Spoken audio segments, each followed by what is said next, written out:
Hello everyone, welcome back to Suksha Ma'am Ki classes. I hope you all are doing great. Today we are going to read your lesson number 3rd, The Aged Mother.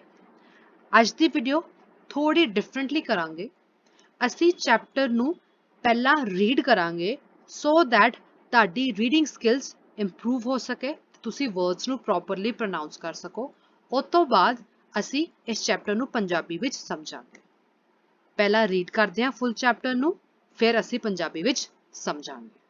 ਜਿਨ੍ਹਾਂ ਨੇ ਸਿਰਫ ਸਮਝਣਾ ਹੈ ਉਸ video ਨੂੰ ਅੱਗੇ scroll ਕਰ ਸਕਦੇ ਨੇ, ਬਟ ਆਈ ਸੁਜੈਸਟ ਕਿ ਤੁਸੀਂ ਇਸ ਚੈਪਟਰ ਨੂੰ ਮੇਰੇ ਨਾਲ ਰੀਡ ਕਰੋ so that you can improve your reading skills and pronunciation. So let's start. Lesson number 3rd, The Aged Mother. Long ago, there was a province in Japan called Shilin. ਜਦੋਂ full stop ਹੁੰਦਾ है, थोड़ा जिहा pause देना है, ठीक है? It was governed by a despotic leader. He was a good warrior, but he had a great dislike for anything suggestive of failing health and strength. This prompted him to make a cruel law for the province. The entire province was given strict orders to immediately put all the aged people to death. Those were barbarous days, and the custom of abandoning old people to die was not uncommon. In the same province lived a poor farmer and his aged widowed mother at the foot of the mountain. They owned a bit of land which supplied them with food. They were humble, comma च भी तुसी pause देना है, ठीक है? They were humble, peaceful and happy. The poor farmer loved his aged mother and dealt with her very tenderly. The order by the despot filled his heart with sorrow. Other people did not think twice about obeying the order of the governor, but this farmer was very unhappy. However, he had to obey the order, so the farmer prepared for what at that time was considered the kindest way of death. Just at sunset, when his day's work ended, he took some unwhitened rice, which was the main food for the poor, and cooked it, dried it, and tied it in a cloth which he swung in a bundle around his neck, along with a pot filled with cool water. Then he lifted his helpless old mother on his back and started on his painful journey up the mountain. The road was long and steep. The narrow road was crossed and recrossed by many paths made by the hunters and the woodcutters. At some places they got lost and confused, but he did not think about it. He was about to abandon his dear mother, so it did not matter which path he took to reach the mountain top. On he went, climbing blindly upward, ever upward towards the high bare summit known as Obastu Yama, the mountain where the aged were abandoned. The eyes of the old mother was not so dim that they could not notice the reckless hastening from one path to another, and her loving heart grew anxious. Her son did not know many paths of the mountain, and his return might be dangerous, so she stretched forth her hand and snapped twigs from the bushes as they passed. She quietly dropped a handful every few steps of the way so that as they climbed, the narrow path behind them was dotted with tiny piles of twigs. At last, the summit was reached. Weary and heartsick, the youth gently released his burden and silently prepared a place of comfort as his last duty to the loved one. Gathering fallen pine needles, He made a soft cushion and tenderly lifted his old mother onto it. He wrapped her padded cloth more closely about her stooping shoulders, and with tearful eyes and aching heart, he bade farewell to his mother. The trembling voice of his mother was full of unselfish love as she gave her last instructions. "Let not thine eyes be blinded, my son," she said. "The mountain road is full of dangers. Look carefully and follow the path where you see piles of twigs. They will guide you to the familiar path further down." The son's surprised eyes looked back over the path, then at the poor old shriveled hands, all stretched and spoiled by her work of love. His heart broke within, and bowing to the ground, he cried aloud, "O honorable mother, your kindness breaks my heart. I will not leave you. Together we will follow the path of twigs, and together we will die."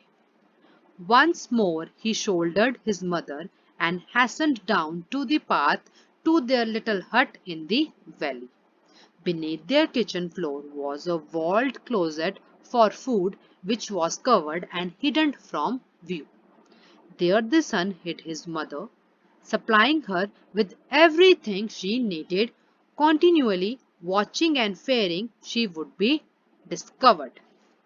Time passed, and he was beginning to feel safe when again the governor sent forth messengers bearing an unreasonable order, seemingly as a boost of his power. His demand was that his subject should present him with a rope of ash. The entire province of Shining trembled with fear. The order had to be obeyed, but how could anyone make a rope of ash? One night, in great distress, the son whispered the news to his hidden mother. "Wait," she said, "let me think, let me think." On the second day, she told him what to do. "Make a rope of twisted straws," she said. "Then stretch it upon a row of flat stones and burn it on a windless night." He called the people together and did as she had said. When the blaze died down, there upon the stones, with every twist and fibre showing perfectly, lay a rope of ash. The governor was pleased at the wit of the youth and praised greatly, but he demanded to know where he had obtained his wisdom from. "Alas, alas!" cried the farmer, "the truth must be told," and with deep bows he narrated his story. The governor listened and then meditated in silence. Finally, he lifted his head. "Shining needs more than the strength of youth," he said gravely. "Ah, how could I have forgotten the well-known saying, 'With the crown of snow there cometh wisdom.'" That very hour, the cruel law was abolished, as he realized that old age meant experience of life, not frailty. ਹੁਣ ਅਸੀਂ ਸਮਝਦੇ ਹਾਂ ਕਿ story ਵਿੱਚ ਸਾਡਾ ਜੋ writer ਹੈ ਉਹ ਕਹਿ ਕੀ ਰਿਹਾ ਹੈ, ਸਟੋਰੀ ਕਿਹਦੇ ਬਾਰੇ ਹੈ, ਕੀ ਹੈ ਤੇ ਸਾਨੂੰ ਕੀ ਸਿੱਖਿਆ ਮਿਲ ਰਹੀ ਹੈ ਸਟੋਰੀ ਤੋਂ। So let's start with first paragraph. ਬਹੁਤ ਪਹਿਲਾਂ ਕੀ ਸੀਗਾ, ਇੱਕ ਸ਼ਹਿਰ ਸੀਗਾ ਜਾਪਾਨ ਦਾ ਜਿਹਦਾ ਨਾਮ ਸੀ ਸ਼ੀਨੀ। ਉੱਥੇ ਇੱਕ ਬੜਾ ਹੀ ਜ਼ਾਲਮ ਨੇਤਾ ਸੀਗਾ, ਉੱਥੇ ਰਾਜ ਕਰਦਾ ਸੀਗਾ, ਠੀਕ ਹੈ। ਤੇ ਉਹ ਕੀ ਸੀਗਾ, ਉਹ ਇੱਕ ਬਹੁਤ ਚੰਗਾ ਯੋਧਾ ਸੀਗਾ, ਠੀਕ ਹੈ। ਬਟ ਉਹ 'ਚ ਕੀ ਪ੍ਰੋਬਲਮ ਸੀ ਬੱਚਿਓ, ਉਹਨੂੰ ਨਾ ਮਤਲਬ ਕਿ ਡਿੱਗਦੀ ਸਿਹਤ ਜਾਂ ਤਾਕਤ ਬਾਰੇ ਕੋਈ ਵੀ ਗੱਲ ਚੰਗੀ ਨਹੀਂ ਲੱਗਦੀ ਸੀ। ਉਹਨੂੰ ਲੱਗਦਾ ਸੀ ਜੇ ਬੰਦਾ ਮਤਲਬ ਕਿ ਤਾਕਤਵਰ ਨਹੀਂ ਹੈ ਤੇ ਬੁੱਢਾ ਹੈ, ਇਹਦਾ ਮਤਲਬ ਉਹ ਯੂਜ਼ਲੈਸ ਹੈ, ਉਹਦੇ ਲਈ ਪਾਵਰ ਹੀ ਸਭ ਕੁਝ ਸੀ ਇਨ ਸ਼ਾਰਟ। ਇਸ ਗੱਲ ਨੂੰ ਉਸਨੂੰ ਪ੍ਰਾਂਤ ਲਈ ਇੱਕ ਜ਼ਾਲਮ ਕਾਨੂੰਨ ਬਣਾਉਣ ਵਿੱਚ ਉਕਸਾਇਆ। ਮਤਲਬ ਕਿ ਉਹਨੇ ਸੋਚਿਆ ਕਿ ਮੈਂ ਇੱਕ ਇਹੋ ਜਿਹਾ ਲਾਅ ਬਣਾਉਣਾ ਜਿਹਦੇ ਵਿੱਚ ਉਹਨੇ ਕੀ ਕਿਹਾ, ਉਹਨੇ ਪੂਰੇ ਪ੍ਰਾਂਤ ਵਿੱਚ ਇਹ ਅਨਾਉਂਸ ਕਰਾਤਾ ਕਿ ਜਿਹੜੇ ਵੀ ਬੁੱਢੇ ਬੰਦੇ ਨੇ, ਬਜ਼ੁਰਗ ਬੰਦੇ ਨੇ, ਉਹਨਾਂ ਨੂੰ ਇਸੇ ਵਕਤ ਮਾਰ ਦਿੱਤਾ ਜਾਵੇ, ਬਿਕੋਜ਼ ਉਹ ਯੂਜ਼ਲੈਸ ਨੇ ਅਕੋਰਡਿੰਗ ਟੂ ਹਿਮ। ਉਹ ਬੜੇ ਹੀ ਜ਼ਾਲਮ ਪੁਣੇ ਵਾਲੇ ਦਿਨ ਸਨ ਤੇ ਲੋਕੀ ਆਮ ਤੌਰ ਤੇ ਹੀ ਆਪਣੇ ਬੁੱਢਿਆਂ ਨੂੰ ਛੱਡ ਦਿੰਦੇ ਹੁੰਦੇ ਸਨ। ਕੋਈ ਇਹ ਵੱਡੀ ਗੱਲ ਨਹੀਂ ਸੀਗੀ ਕਿ ਆਪਣੇ ਬੁੱਢੇ ਕੱਢ ਦੇਣਾ ਘਰੋਂ। ਇਸੇ ਪ੍ਰਾਂਤ ਦੀ ਪਹਾੜੀ ਦੇ ਤਲ ਤੇ ਇੱਕ ਗਰੀਬ ਕਿਸਾਨ ਆਪਣੀ ਬੁੱਢੀ ਵਿਧਵਾ ਮਾਂ ਦੇ ਨਾਲ ਰਹਿੰਦਾ ਸੀ। ਉਹਨਾਂ ਦੇ ਕੋਲ ਜ਼ਮੀਨ ਦਾ ਇੱਕ ਛੋਟਾ ਜਿਹਾ ਟੁਕੜਾ ਸੀ ਜਿਸ ਨਾਲ ਉਹ ਆਪਣੇ ਜੀਵਨ ਦਾ ਗੁਜ਼ਾਰਾ ਕਰਦੇ ਸਨ। ਹੁਣ ਇਸ ਮਤਲਬ ਕਿ ਉਹ ਉਹਨਾਂ ਦੀ ਨੇਚਰ ਦੀ ਗੱਲ ਹੋ ਰਹੀ ਹੈ ਕਿ ਉਹ ਬੜੇ ਹੀ ਹੰਬਲ, ਨਿਮਰ ਤੇ ਸ਼ਾਂਤੀ ਪ੍ਰਿਯ ਮਤਲਬ ਕਿ ਉਹਨਾਂ ਨੂੰ ਪੀਸਫੁਲੀ ਰਹਿਣ ਵਾਲੇ ਬੰਦੇ ਸਨ ਤੇ ਬਹੁਤ ਖੁਸ਼ ਮਿਜ਼ਾਜ ਉਹ ਫਾਰਮਰ ਸੀਗਾ, ਦੋਨੋਂ ਮਾਂ ਬੇਟੇ ਸੀਗੇ। ਹੁਣ ਕੀ ਹੋਇਆ, ਜਦੋਂ ਉਸ ਗਰੀਬ ਮਤਲਬ ਕਿ ਜੋ ਗਰੀਬ ਫਾਰਮਰ ਸੀਗਾ ਨਾ, ਉਹ ਆਪਣੀ ਮਾਂ ਨੂੰ ਬਹੁਤ ਪਿਆਰ ਕਰਦਾ ਸੀ ਤੇ ਉਹਨੂੰ ਬਹੁਤ ਹੀ ਟੈਂਡਰਲੀ ਮਤਲਬ ਕਿ ਨਿਮਰਤਾ ਨਾਲ ਉਹ ਰੱਖਦਾ ਸੀ, ਬਹੁਤ ਨਿਮਰਤਾ ਭਰਿਆ ਵਿਵਹਾਰ ਉਹ ਕਰਦਾ ਸੀ। ਹੁਣ ਜੋ ਸਾਡਾ ਡੈਸਪੋਟ ਲੀਡਰ ਸੀ, ਜੋ ਤਾਨਾਸ਼ਾਹ ਸੀ, ਉਹਦੇ ਅਜੀਬ ਜੇ ਇਸ ਫੈਸਲੇ ਨਾਲ ਉਹਦਾ ਮਨ ਦੁਖੀ ਹੋ ਗਿਆ। ਹੋਰ ਲੋਕਾਂ ਨੇ ਸ਼ਾਸਕ ਦੇ ਆਦੇਸ਼ ਦਾ ਪਾਲਣ ਕਰਨ ਵਿੱਚ ਇੱਕ ਵਾਰ ਵੀ ਮੁੜ ਵਿਚਾਰ ਨਹੀਂ ਕੀਤਾ, ਮਤਲਬ ਕਿ ਉਹ ਦੇ ਵਰ ਰੈਡੀ ਟੂ ਡੂ। ਉਹਨਾਂ ਨੇ ਇੱਕ ਵਾਰ ਵੀ ਨਹੀਂ ਸੋਚਿਆ ਕਿ ਉਹਦੇ ਮਾਪਿਓ ਦਾ ਕੀ ਹੋਏਗਾ, ਕੀ ਨਹੀਂ ਹੋਏਗਾ। ਦੇ ਵਰ ਰੈਡੀ, ਆਊਟ ਆਫ ਫੇਅਰ ਦੇ ਵਰ ਰੈਡੀ। ਪਰ ਕਿਸਾਨ ਬਹੁਤ ਹੀ ਨਾਖੁਸ਼ ਸੀ। ਫਿਰ ਉਸਨੇ ਆਦੇਸ਼ ਦਾ ਪਾਲਨ ਤੇ ਕਰਨਾ ਹੀ ਸੀਗਾ, ਬਿਕੋਜ਼ ਡੈਸਪੋਟਿਕ ਲੀਡਰ ਹੈ, ਤਾਨਾਸ਼ਾਹੀ ਹੈ, ਜੋ ਕਹੇਗਾ ਉਹ ਕਰਨਾ ਹੀ ਪਏਗਾ। ਇਸ ਲਈ ਕਿਸਾਨ ਨੇ ਉਹ ਤਰੀਕਾ ਸੋਚਿਆ ਉਸ ਟਾਈਮ ਦੇ ਵਿੱਚ ਜੋ ਸਭ ਤੋਂ ਮਤਲਬ ਕਿ ਆਸਾਨ ਵੇ ਸੀ ਕਿਸੇ ਨੂੰ ਮੌਤ ਦੇ ਘਰ ਪਹੁੰਚਾਉਣ ਲਈ। ਸਭ ਤੋਂ ਸਰਲ ਮਤਲਬ ਕਿ ਸਭ ਤੋਂ ਕਾਈਂਡਫੁਲ ਤਰੀਕਾ ਜਿੰਨਾ ਕੋਈ ਮਰ ਸਕਦਾ ਸੀ। ਹੁਣ ਜਿਵੇਂ ਸ਼ਾਮ ਹੁੰਦੀ ਹੈ, ਆਪਣੇ ਦਿਨ ਦਾ ਕੰਮ ਖਤਮ ਕਰਨ ਤੋਂ ਬਾਅਦ ਉਹ ਕੀ ਕਰਦਾ ਹੈ, ਉਹ ਕੁਝ ਕੱਚੇ ਚਾਵਲ ਲੈਂਦਾ ਹੈ ਜੋ ਗਰੀਬਾਂ ਦਾ ਮੁੱਖ ਭੋਜਨ ਮੰਨਿਆ ਜਾਂਦਾ ਹੈ। ਉਹਨਾਂ ਨੂੰ ਪਕਾਉਂਦਾ ਹੈ, ਸੁਕਾਉਂਦਾ ਹੈ ਤੇ ਉਹਨਾਂ ਨੂੰ ਇੱਕ ਪੋਟਲੀ ਵਿੱਚ ਕੱਪੜੇ ਵਿੱਚ ਬੰਨ ਕੇ ਉਸ ਗਠਰੀ ਨੂੰ ਆਪਣੇ ਗਲੇ ਵਿੱਚ ਲਟਕਾ ਲੈਂਦਾ ਹੈ। ਉਸਨੇ ਠੰਡੇ ਪਾਣੀ ਨਾਲ ਭਰਿਆ ਇੱਕ ਘੜਾ ਵੀ ਲਟਕਾ ਲਿਆ। ਠੀਕ ਹੈ। ਫਿਰ ਉਹਨੇ ਕੀ ਕੀਤਾ, ਸਭ ਕੁਝ ਤਿਆਰੀ ਕਰਨ ਤੋਂ ਬਾਅਦ ਉਸਨੇ ਆਪਣੀ ਲਾਚਾਰ ਬੁੱਢੀ ਮਾਂ ਨੂੰ ਆਪਣੀ ਪਿੱਠ ਤੇ ਚੁੱਕ ਲਿਆ ਅਤੇ ਪਹਾੜੀ ਤੇ ਆਪਣੀ ਯਾਤਰਾ ਸ਼ੁਰੂ ਕਰਤੀ। ਬਹੁਤ ਹੀ ਪੇਨਫੁਲ ਯਾਤਰਾ ਉਹਨੇ ਆਪਣੀ ਸ਼ੁਰੂ ਕਰ ਲਈ। ਬਹੁਤ ਦੁਖੀ ਮਨ ਦੇ ਨਾਲ ਉਹਨੇ ਆਪਣੀ ਯਾਤਰਾ ਸ਼ੁਰੂ ਕਰ ਲਈ। ਸੜਕ ਜੋ ਸੀ ਉਹ ਲੰਬੀ ਤੇ ਸਿੱਧੀ ਖੜੀ ਸੀ। ਠੀਕ ਹੈ, ਸਟ੍ਰੇਟ ਸੜਕ ਸੀ, ਉੱਚੇ ਚੜਨ ਵਾਲੀ, ਚੜਾਈ ਵਾਲੀ। ਤੰਗ ਸੜਕ ਨੂੰ ਥਾਂ ਤੇ ਸ਼ਿਕਾਰੀਆਂ ਅਤੇ ਲੱਕੜਹਾਰਿਆਂ ਦੁਆਰਾ ਬਣਾਏ ਗਏ ਰਸਤੇ ਕੱਟਦੇ ਪਏ ਸਨ। ਮਤਲਬ ਕਿ ਉੱਥੇ ਨਾਰਮਲੀ ਸ਼ਿਕਾਰੀ ਤੇ ਜੋ ਲੱਕੜਹਾਰੇ ਨੇ, ਵੁੱਡ ਕਟਰਸ ਨੇ, ਉਹ ਰਸਤਿਆਂ ਨੂੰ ਯੂਜ਼ ਕਰਦੇ ਪਏ ਸਨ। ਤਾਂ ਕਾਫੀ ਅਨਈਵਨ ਰਸਤਾ ਜਿਹਾ ਬਣਿਆ ਹੋਇਆ ਸੀ। ਕੁਝ ਥਾਵਾਂ ਤੇ ਉਹ ਉਲਝ ਗਏ ਅਤੇ ਭਟਕ ਵੀ ਗਏ, ਪਰ ਕਿਸਾਨ ਕੋਲ ਇਸ ਬਾਰੇ ਸੋਚਣ ਦਾ ਕੋਈ ਟਾਈਮ ਹੀ ਨਹੀਂ ਸੀਗਾ, ਬਿਕੋਜ਼ ਉਸ ਵਿਚਾਰ ਦਾ ਧਿਆਨ ਕਿੱਥੇ ਸੀਗਾ ਕਿ ਮੈਂ ਆਪਣੀ ਪਿਆਰੀ ਮਾਂ ਨੂੰ ਤਿਆਗਣ ਜਾ ਰਿਹਾ ਹਾਂ। ਉਹ ਬਹੁਤ ਅਪਸੈਟ ਸੀਗਾ, ਤਾਂ ਉਹਨੂੰ ਇੱਕ ਵਾਰ ਵੀ ਰਿਅਲਾਈਜ਼ ਨਹੀਂ ਹੋਇਆ ਕਿ ਉਹ ਭਟਕ ਸਕਦਾ ਹੈ ਜਾਂ ਉਲਝ ਸਕਦਾ ਹੈ ਕਿੱਥੇ। ਠੀਕ ਹੈ। ਉਹ ਅੰਨ੍ਹੇਵਾਹ ਉੱਪਰ ਵੱਧਦਾ ਗਿਆ ਤੇ ਅੰਤ ਵਿੱਚ ਉਹ ਕਿੱਥੇ ਪਹੁੰਚ ਗਿਆ, ਉਹ ਉਸ ਬਨਸਪਤੀ ਰਹੀ ਸਥਰ ਵੱਲ ਪਹੁੰਚ ਗਿਆ ਜਿਸ ਨੂੰ ਓਬੈਟਸੂਯਾਮਾ ਨਾਮ ਨਾਲ ਜਾਣਿਆ ਜਾਂਦਾ ਸੀ। ਠੀਕ ਹੈ। ਹੁਣ ਉਸ ਪਰਬਤ ਤੇ ਜਿੱਥੇ ਕੀ ਕੀਤਾ, ਇੱਥੇ ਸਾਰੇ ਮੋਸਟਲੀ ਆਪਣੇ ਏਜਡ ਬੰਦਿਆਂ ਨੂੰ ਤਿਆਗ ਦਿੰਦੇ ਸਨ, ਉੱਥੇ ਉਹਨੇ ਵੀ ਆਪਣੀ ਮਦਰ ਨੂੰ ਤਿਆਗਣ ਦਾ ਸੋਚ ਲਿਆ ਸੀ। ਹੁਣ ਕੀ ਹੁੰਦਾ ਹੈ, ਹੁਣ ਜੋ ਸਾਡੀ ਬੁੱਢੀ ਮਾਂ ਹੈ ਉਹ ਤਾਂ ਆਪਣੇ ਮੁੰਡੇ ਨੂੰ ਪਿਆਰ ਕਰਦੀ ਹੈ, ਮਾਵਾਂ ਤੇ ਮਾਵਾਂ ਹੁੰਦੀਆਂ ਨੇ। ਤੇ ਉਹਦੀ ਜੋ ਅੱਖਾਂ ਸੀਗੀਆਂ ਹਜੇ ਇੰਨੀ ਵੀ ਨਹੀਂ ਧੁੰਦਲਾਈਆਂ ਸੀਗੀਆਂ ਕਿ ਉਹਨੂੰ ਇਹ ਨਹੀਂ ਪਤਾ ਚੱਲਿਆ ਕਿ ਰਸਤਾ ਕਿੰਨਾ ਡੇਂਜਰਸ ਸੀ, ਖਤਰਨਾਕ ਸੀ ਤੇ ਕਿਵੇਂ ਉਹਦੇ ਕਦਮਾਂ ਨੂੰ ਇੱਧਰ ਉੱਧਰ ਜਾਣਾ ਪਿਆ ਸੀ ਇਸ ਰਸਤੇ ਨੂੰ ਕਵਰ ਕਰਨ ਲਈ। ਉਸਦੇ ਪ੍ਰੇਮ ਭਰਾ ਜੋ ਮਨ ਸੀਗਾ ਉਹ ਬਹੁਤ ਹੀ ਚਿੰਤਿਤ ਹੋ ਉੱਠਿਆ, ਪਰੇਸ਼ਾਨ ਹੋ ਗਿਆ ਬੱਚਿਓ ਕਿ ਹਾਏ ਮੇਰਾ ਪੁੱਤਰ ਮਤਲਬ ਕਿ ਕਿਵੇਂ ਜਾਏਗਾ, ਉਹਨੂੰ ਕੋਈ ਜਾਣਕਾਰੀ ਨਹੀਂ ਹੈਗੀ ਰਸਤਿਆਂ ਦੀ, ਉਹ ਕਿਵੇਂ ਵਾਪਸ ਪਹੁੰਚੇਗਾ, ਬੜਾ ਹੀ ਖਤਰਨਾਕ ਰਸਤਾ ਹੈ। ਉਹ ਬੜੀ ਪਰੇਸ਼ਾਨ ਸੀ। ਉਹਨੇ ਕੀ ਕੀਤਾ, ਉਹਨੇ ਉਸ ਟਾਈਮ ਤੇ ਸੋਚਿਆ ਤੇ ਉਹਨੇ ਕੀ ਕੀਤਾ, ਆਪਣੇ ਹੱਥ ਫੈਲਾ ਕੇ ਜਿੰਨੀ ਵੀ ਝਾੜੀਆਂ ਸੀਗੀਆਂ, ਟਹਿਨੀਆਂ ਸੀਗੀਆਂ, ਉਹਨੇ ਆਪਣੇ ਹੱਥ ਵਿੱਚ ਤੋੜ ਲਈਆਂ ਤੇ ਜਿਵੇਂ ਜਿਵੇਂ ਉਹ ਅੱਗੇ ਵੱਧਦੇ ਪਏ ਸੀ ਉਹਨੇ ਥੋੜੀ ਟਹਿਨੀਆਂ ਰਸਤੇ 'ਚ ਸੁੱਟਣੀਆਂ ਸ਼ੁਰੂ ਕਰਤੀਆਂ, ਜਿਹਦੇ ਨਾਲ ਉੱਥੇ ਟਹਿਨੀਆਂ ਦਾ ਢੇਰ ਬਣ ਗਿਆ। ਅੰਤ ਵਿੱਚ ਉਹ ਸਿਖਰ ਤੇ ਪੁੱਜ ਗਏ। ਠੀਕ ਹੈ। ਥੱਕੇ ਹੋਏ ਅਤੇ ਨਾਖੁਸ਼ ਨੌਜਵਾਨ ਨੇ ਹੌਲੀ ਜਿਹੀ ਆਪਣਾ ਬੋਝ ਨੂੰ ਉਤਾਰਿਆ ਅਤੇ ਚੁੱਪਚਾਪ ਆਪਣੇ ਅੰਤਿਮ ਕਰਤੱਵ ਲਈ ਆਰਾਮ ਭਰੇ ਇੱਕ ਸਥਾਨ ਨੂੰ ਤਿਆਰ ਕਰਨ ਲੱਗਾ। ਮਤਲਬ ਕਿ ਆਪਣੀ ਮਾਂ ਲਈ, ਜੋ ਜਿਹਨੂੰ ਬਹੁਤ ਪਿਆਰ ਕਰਦਾ ਸੀ, ਉਹਦੇ ਲਈ ਉਹਨੇ ਇੱਕ ਲਾਸਟ ਕੰਮ ਕੀਤਾ। ਕੀ ਕੰਮ ਕੀਤਾ ਕਿ ਉਹਨੇ ਕੀ ਕੀਤਾ, ਚੀੜ ਦੇ ਰੁੱਖਾਂ ਦੀਆਂ ਨੁਕੀਲੀਆਂ ਪੱਤੀਆਂ ਨੂੰ ਇਕੱਠਾ ਕਰਕੇ ਇੱਕ ਮੁਲਾਇਮ ਜਿਹੀ ਗੱਦੀ ਬਣਾਈ ਤੇ ਆਪਣੀ ਬੁੱਢੀ ਮਾਂ ਨੂੰ ਉਸ ਉੱਤੇ ਬਿਠਾਤਾ। ਉਸਨੇ ਉਸਦੇ ਨਰਮ ਕੋਟ ਨੂੰ ਉਸਦੇ ਝੁਕੇ ਮੋਢਿਆਂ ਦੇ ਹੋਰ ਜ਼ਿਆਦਾ ਨੇੜੇ ਤੱਕ ਕਰ ਦਿੱਤਾ ਅਤੇ ਰੋਂਦੇ ਹੋਏ ਆਪਣੇ ਮਤਲਬ ਕਿ ਦੁਖੀ ਮਨ ਨਾਲ ਆਪਣੀ ਮਾਤਾ ਨੂੰ ਉਹਨੇ ਅਲਵਿਦਾ ਕਹਿ ਦਿੱਤਾ। ਉਸਦੀ ਮਾਂ ਨੇ ਕੰਮ ਦੀ ਆਵਾਜ਼ ਅਤੇ ਨਿਰਸਵਾਰਥ ਪਿਆਰ ਨਾਲ ਉਸਨੂੰ ਅੰਤਿਮ ਨਿਰਦੇਸ਼ ਦਿੱਤਾ ਕਿ ਉਹਨੂੰ ਇੱਕ ਰਾਏ ਦਿੱਤੀ, ਉਹਨੂੰ ਇੱਕ ਨਿਰਦੇਸ਼ ਦਿੱਤਾ, ਇੰਸਟਰਕਸ਼ਨ ਦਿੱਤੀ। ਕੀ ਇੰਸਟਰਕਸ਼ਨ ਸੀ ਬੱਚਿਓ? ਉਹ ਇਹ ਇੰਸਟਰਕਸ਼ਨ ਸੀ ਕਿ ਪੁੱਤਰ ਆਪਣੀ ਅੱਖਾਂ ਬੰਦ ਨਾ ਹੋਣ ਦਿਓ। ਤੈਨੂੰ ਪੱਥਰ ਦੇ ਰਸਤਿਆਂ ਦੇ ਵਿੱਚ ਕੀ ਮਿਲੇਗਾ? ਇੱਕ ਢੇਰ ਮਿਲੇਗਾ ਟਹਿਨੀਆਂ ਦਾ। ਉਹਨੂੰ ਮਤਲਬ ਕਿ ਤੂੰ ਫੋਲੋ ਕਰਦਾ ਹੋਇਆ, ਉਹਦੇ ਪਿੱਛੇ ਪਿੱਛੇ ਜਾਂਦਾ ਹੋਇਆ ਤੂੰ ਆਪਣੇ ਘਰ ਪਹੁੰਚ ਜਾਏਗਾ। ਪਲੀਜ਼ ਉਹਨੂੰ ਤੂੰ ਵੇਖਦਾ ਰਹੀਓ। ਤੇ ਪੁੱਤਰ ਨੇ ਹੈਰਾਨੀ ਭਰੀ ਨਜ਼ਰਾਂ ਨਾਲ ਪਿੱਛੇ ਰਸਤੇ ਵੱਲ ਵੇਖਿਆ ਤੇ ਵੇਖਿਆ ਕਿਵੇਂ ਉਹਦੀ ਬੁੱਢੀ ਮਾਂ ਨੇ ਆਪਣੇ ਹੱਥਾਂ ਨਾਲ ਉੱਥੇ ਸੱਚੀ ਚ ਟਵਿਗ ਸੁੱਟੀਆਂ ਹੋਈਆਂ ਸਨ। ਤੇ ਉਸ ਕਾਰਨ ਉਹਦੇ ਹੱਥ ਸਾਰੇ ਸਕ੍ਰੈਚ ਹੋ ਚੁੱਕੇ ਸਨ, ਗੰਦੇ ਹੋ ਚੁੱਕੇ ਸਨ, ਖਰਾਬ ਹੋ ਚੁੱਕੇ ਸਨ। ਇਹ ਵੇਖ ਕੇ ਮੁੰਡੇ ਦੀ ਅੱਖਾਂ ਤੇ ਆਂਸੂ ਆ ਗਏ ਤੇ ਉਹਦਾ ਦਿਲ ਟੁੱਟ ਗਿਆ। ਤੇ ਉਹਨੇ ਕਿਹਾ ਕਿ ਮਤਲਬ ਕਿ ਉਹ ਮੇਰੀ ਜਿਹੜੀ ਮਾਂ ਹੈ, ਆਦਰਯੋਗ ਮਾਂ, ਮੇਰੀ ਪਿਆਰੀ ਮਾਂ, ਤੇਰੀ ਦਿਆਲੂਤਾ ਨਾਲ ਮੇਰਾ ਦਿਲ ਫਟਿਆ ਜਾ ਰਿਹਾ ਹੈ। ਮਤਲਬ ਕਿ ਮੇਰਾ ਹਾਰਟ ਬ੍ਰੇਕ ਹੋ ਰਿਹਾ ਹੈ ਕਿ ਮੈਂ ਤੇਰੇ ਨਾਲ ਕੀ ਕਰ ਰਿਹਾ ਹਾਂ ਤੇ ਤੂੰ ਮੇਰੇ ਨਾਲ ਕੀ ਕਰ ਰਹੀ ਹੈ। ਇਨ ਸ਼ਾਰਟ ਕਿ ਮੈਂ ਤੈਨੂੰ ਕਿੱਥੇ ਛੱਡ ਕੇ ਜਾ ਰਿਹਾ ਹਾਂ ਤੇ ਤੂੰ ਕਿੱਥੇ ਮੇਰੇ ਲਈ ਟਹਿਨੀਆਂ ਦਾ ਰਸਤਾ ਬਣਾਤਾ ਤਾਂ ਕਿ ਮੈਂ ਆਪਣੀ ਜਗ੍ਹਾ ਤੇ ਸਹੀ ਸਲਾਮਤ ਪਹੁੰਚ ਸਕਾਂ। ਉਸਨੇ ਇੱਕ ਵਾਰ ਫਿਰ ਆਪਣੀ ਮਾਂ ਨੂੰ ਮੋਢਿਆਂ ਤੇ ਚੁੱਕ ਲਿਆ ਅਤੇ ਤੇਜ਼ੀ ਨਾਲ ਹੇਠਾਂ ਉਤਰ ਗਿਆ। ਠੀਕ ਹੈ, ਆਪਣੀ ਝੌਂਪੜੀ ਵੱਲੋਂ ਪਹੁੰਚ ਗਿਆ।